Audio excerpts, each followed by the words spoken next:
have a little run through what I keep in my pack out, and we'll have a little look through it now, shall we?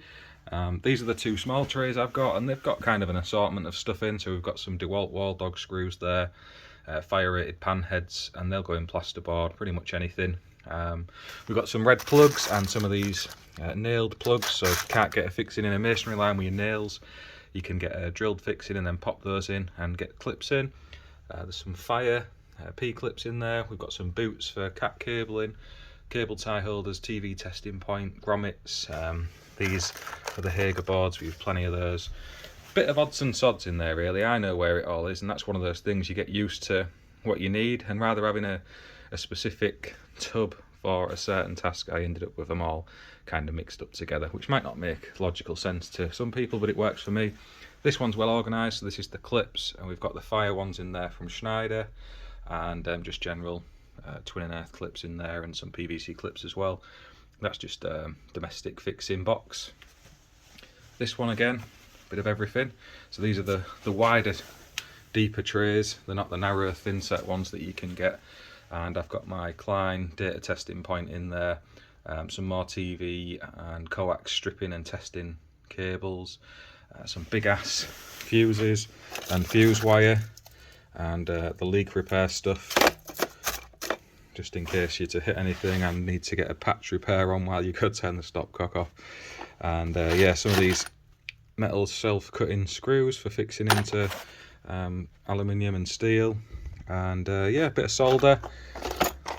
Again, there's some flat washers in there, and Stanley blades underneath the solder.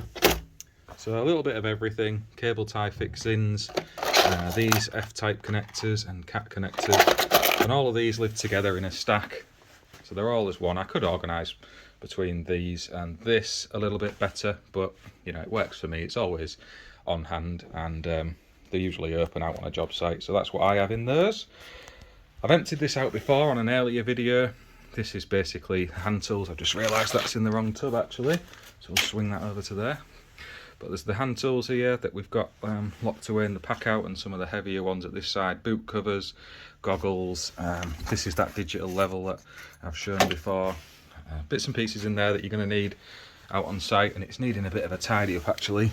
If you look at these two, these have got the torque adapters in that I've shown before, so these are preset to a torque value for when you're doing up your terminations, and you've got PZ2 and PZ1 in the end of those, and they're just there for consumer units on that hand tool bag.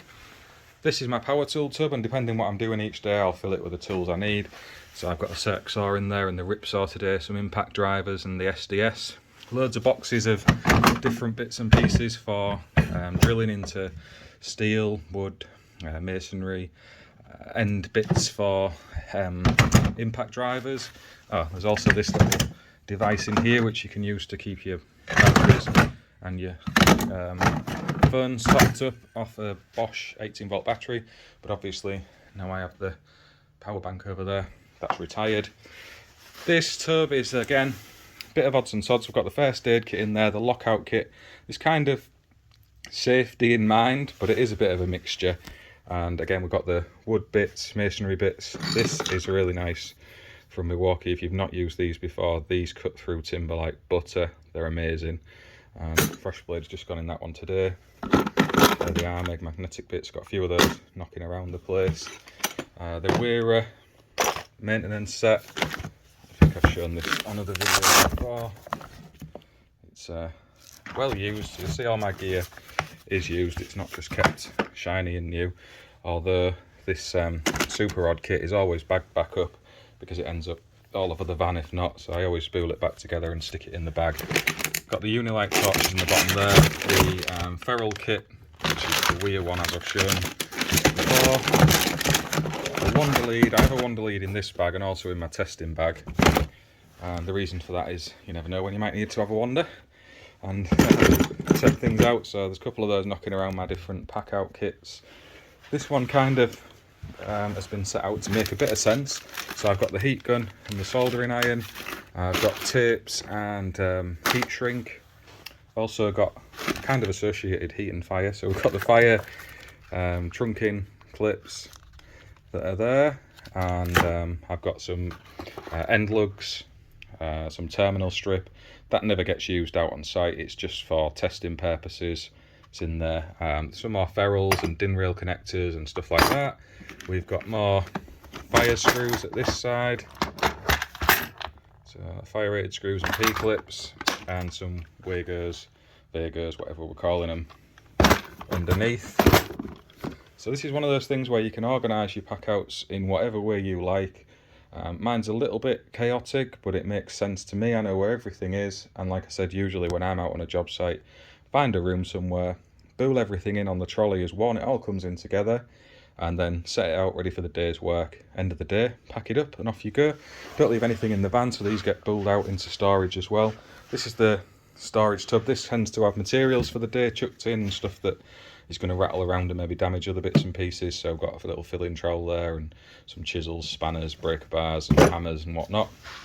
And then this one's the testing bag, and I've shown this before, and I'll pop a little picture up on the video to show you exactly what's in there. See, I've got my recording gear in the top because I've been recording some testing. That's got the MFT in and other bits and pieces, clamp meters, multimeters and whatnot. So yeah, that's kind of my row of packouts, and you'll see it's filled my office here. But like I say, all stacks together on the one trolley system, minus I don't put this bag on top because it gets a bit top heavy. Bool it out to the van, unload it all into there, out onto site, find a nice spot in the property somewhere to unpack it all and have everything out at hand. And yeah, I might reorganise some of this actually, because just running through it now you can see how some of these are a little bit chaotic and not put together in the way. But it's one of those, when you start filling it up, you're like, oh yeah, where do I get a home for that? And it just kind of ends up being put somewhere. You learn where it goes and you know where it is, and it stays there. So it works a treat. Highly recommended, the Milwaukee packout boxes, and yeah, we've got loads of them throughout all of our staff. These are the ones that I have claimed as my own, and yeah, hope that's of some use. We're going to drop out onto site now and show it in action, doing a bit of graft. So I'll catch up with you all in a bit.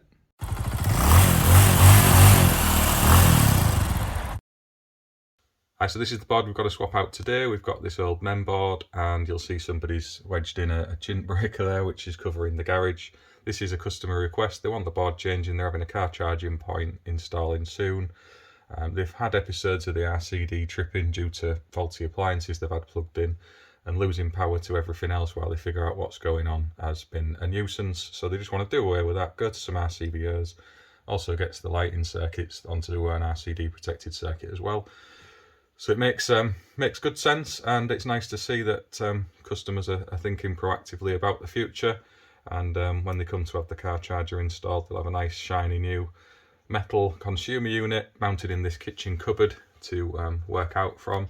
And equally, if they do have any appliances causing them trouble, they're just going to lose power to parts of the installation rather than basically everything aside from the lights. So I'll get on with this now. Maybe put on a time lapse and show you the install.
Okay guys, so we've got the board on now and it's looking semi-decent. So that's first nip up. I need to go through and label everything obviously and make sure we're all torqued down correctly.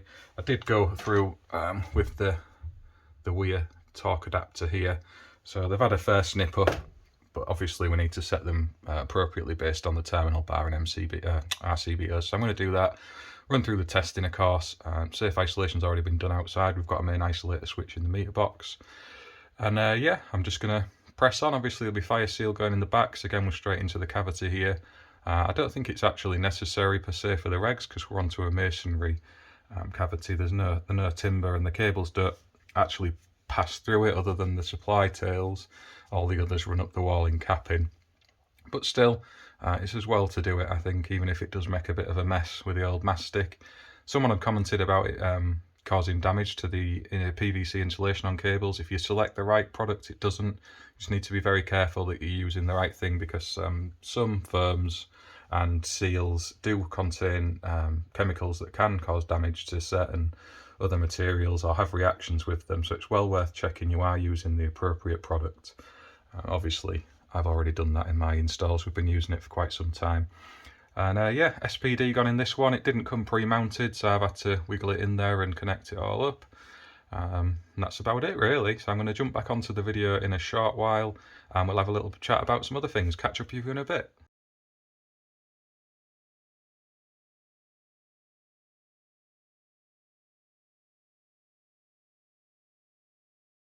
You can see now that we've got that in. I've popped the labels on the RCBOs and that's just for the next person working on the board. Obviously the front lid comes off when you're doing your testing, and at that point you're needing to look at circuit charts or reference the lid. It's just a little bit easier for the next person. They know what circuit does what. It's right in front of them at all times. It's literally stuck to the RCBO. So yeah, there's that one done. The other thing I wanted to reference was to do with the cable access entry points. Now you'll have heard me mention on another video that I use intumescent sealing, and you can see here that it actually says it's not required. So for rear cable access, the minimum number of knockouts shall be removed, and tests on Hager consumer units have indicated there's no specific need for external fire rated cable glands or intumescent sealing in addition to the guidance shown below. So it's telling you that you don't have to do it. It does say here, however, this does not preclude the designer installer from using fire-rated cable glands or external intumescent sealing should they consider it necessary. Internal intumescent pads shall not be used. Now you will have heard me say before that we've fitted these internal intumescent pads on consumer units. Generally it's on the plastic ones that we're coming across when we're doing EICRs, but we have been installing them into the new board just because it made sense to have it in there in case there was an issue. And I guess the reason they don't want them in there is because the RCBOs can sometimes run a little bit warm and they're worried about them maybe swelling under normal operating conditions. Now my own research tells me that that's very unlikely to happen, and for my own peace of mind I'd rather have an issue down the line of an intumescent pad that's perhaps activated when maybe it shouldn't have done, because you know they're not going to start expanding until there's significant heat on them.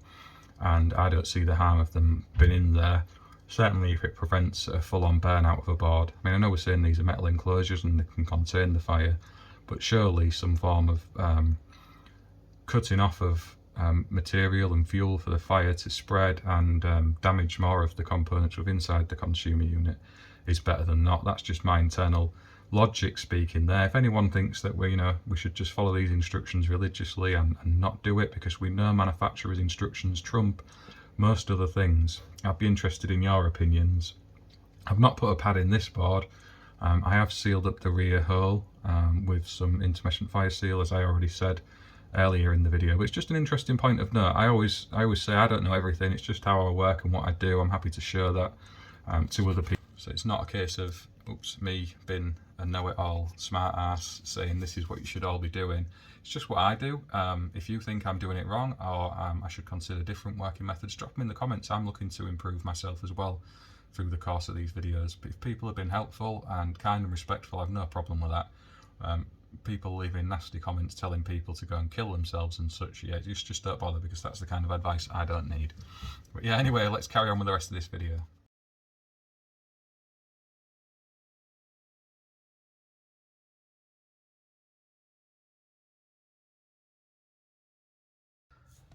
Hi, so welcome back. I'm now at the office and I thought I'd have a quick look at this consumer unit. So this is an old fuse board / consumer unit, whatever we want to call it. And yeah, it's not from the job for the rest of this video, but we've been taking out these boards left, right and centre to do with PRS, and landlords getting a bit more on board with electrical safety within the property they're letting out. This one actually came about through different means. The landlord had a tenant reporting the lights upstairs consistently blowing the fuse. When we went to investigate, we found these fabric cables and they were actually shorting out line to neutral within a bathroom light fitting. So we obviously informed the landlord, advised a fully ICR at the very least, and he just said, you know what, rewire it. I've owned it for decades. I've never really had any maintenance done to it as regards the electrics, and I know they're not the best, so let's just get on and do it. But there's a few things around this board that I wanted to discuss. One is the kind of workmanship within it. So this is how it was installed. Typically with these older boards, we find they're quite tidy inside, I've got to say, but this one isn't the tidiest. And obviously somebody's left the fabric cable in within the rewire when they've carried it out, probably in the 60s or 70s based on what the landlord's told us. And I've seen it the other way around, where they've left vulcanized rubber cable in, or the fabric sheath cable in on the socket circuits, but I've never seen them leave it on the lighting circuits before. Typically within all the council properties where they've rewired the lighting circuits because there's no earth at them, but left other circuits because they were on a budget in the 90s or early 2000s whenever they did it. And yeah, I've seen that way around before, but not this way around, where the lights have still been in fabric insulated conductors. And obviously there was no earth at any of these light fittings. So yeah, it was an interesting one, and as we've pulled the installation apart, it's been pretty bad. There's other issues within the building and the landlord's going through a programme of renovation now. But just look at how the tails are terminated. So we talk about workmanship, and some people say these days it's never been worse. I just want to, look back without those rose tinted glasses on. It's not all been fantastic throughout the generations of the electrical trade, and while we do have problems now, and I don't disagree with the point of view that people got a better apprenticeship certainly way back when, it's not all fantastic work throughout the passage of time, and this has been done in a rough way to say the least. You can see the terminations here within the neutral bar. We're missing sleeving on the earths. It's kind of been split between screw heads as well. One thing I will say about these old boards is I do like the fact you get double screws, so that's on the line and the neutral, and it's the same with the tails, so we've got those nice termination points into a brass fixing point, and I think that's something we can look at with modern day consumer units. Certainly they do seem to have got tighter and tighter on the quality of materials we're terminating into, and whether that's going back to something like the twin screw heads or even like a push fit connector, who knows. I know M2 do a main switch that has two screw clamps on, so I do think that's a good idea, certainly with the number of terminations that are working loose and causing fires. And you see with this one, this is a timber back board, so it's just made of wood, and yeah, there's a nice big hole on the back there. You'd have fun trying to fill that with fire seal, because you'd end up needing probably a tube at least. And I thought it might be an interesting one for some of the apprentices who were following me. I know with Apprentice 1-to-1 I have a number of you checking out my content, and just to discuss things you might not have seen. So this is an old fuse wire holder. You'll see the screws on the end here. That's where you would wrap the fuse wire around to fix it onto the prongs here, and then you've got the ceramic holder in the middle which the fuse wire would run through. Back in the day when these were commonplace, people knew how to change the wires. It's less so these days, and obviously as time moves along these have been replaced, but there's still a great number of them out there in service, and you can't knock them for the length of service they've actually given. This has probably been out in use 50-60 years, and at the end of the day, when that fault was present on that bathroom lighting circuit, it operated, turned the supply off until remedial action could be taken. So it's done its job, and while modern day protective devices might have picked up on that earlier, it's still, for its time, fuse wires do a grand job. And yeah, it's one of those, isn't it? I think as we move towards AFDDs and these smart consumer units that are probably coming on the horizon, having that extra layer of safety can't be a bad thing. But we'll do well if we're going to get 50-60 years service out of them when they're full of electronics, I've got to say that. So yeah, that's another interesting one.